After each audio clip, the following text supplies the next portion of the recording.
Kapapasok lang ni Christian Wood dito mga idol at tinatao siya ni Jonathan Kuminga.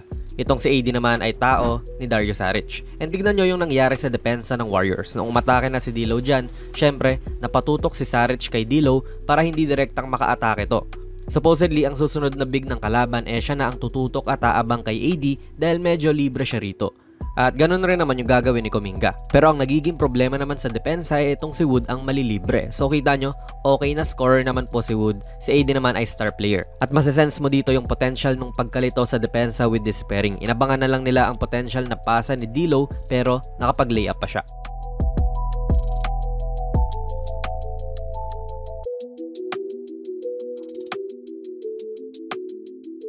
Syempre si AD pa rin talaga ang main man kahit andyan si Christian Wood. Kita natin yan na may multiple action play sila. Dito sa kanan, si Davis at Vincent ay may screenplay. Habang sa kaliwa naman po ay may stagger screen action naman si Wood, Reddish at Prince. Noticeable na tall lineup tong ginawa ni Coach Ham with Reddish sliding sa shooting guard position.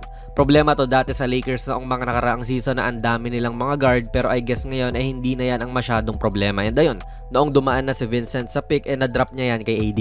At 9 out of 10 times naman siguro ay maipapasok to ni AD. Kung hindi naman niya gustong itira yung katambal niya na si Wood ay libreng-libre na rito sa perimeter dahil nga si Wiggins sa tao niya andito na kay AD. Very good option niya na mapapasahan ni AD at pwede pa nga mas mag-step out pa si Wood sa 3-point line.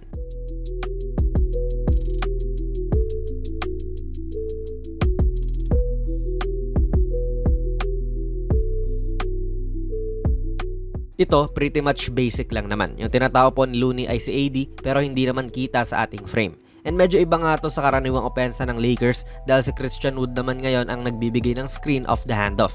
And kita nga natin si Chris Paul na umilalim dyan sa screen ni Wood kaya rin pinakawalan to ni Vincent. Di nga lang pumasok.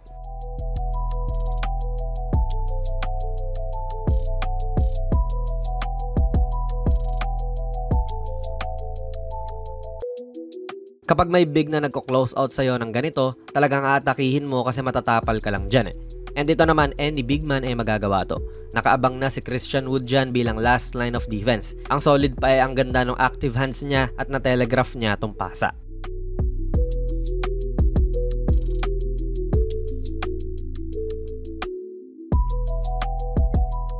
Now, isipin nyo if si Lebron tong si Vincent ngayon, mga idol na nagdadala ng bola at ang nagbibigay ng screen sa'yo ay itong dalawang to.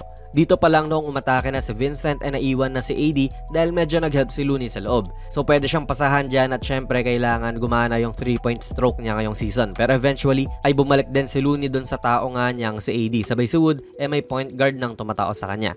And kung si Lebron nga tong si Vincent ngayon na tinatao ni Wiggins, madali na lang sa kanya to at mailalagay niya sa weight room si Andrew Wiggins sa pagkakataon na ito. Yung rim protector ng kalaban nasa labas pa at hirap mag-help.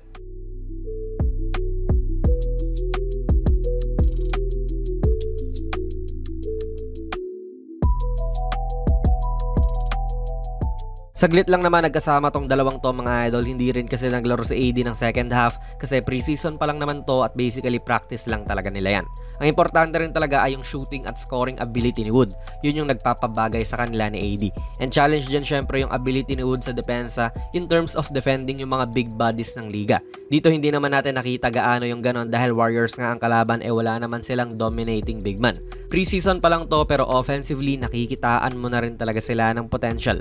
Ano ang masasabi nyo sa tambalan na to mga idol? Ilagay nyo lang po ang inyong mga komento sa ating comment section down below. Kung nagustuhan nyo po ang ating video ay pipindot na lang idol ng like button, mag-subscribe ka na rin sa ating channel at ako nga pala si Jonas PB and as always, hanggang sa muli.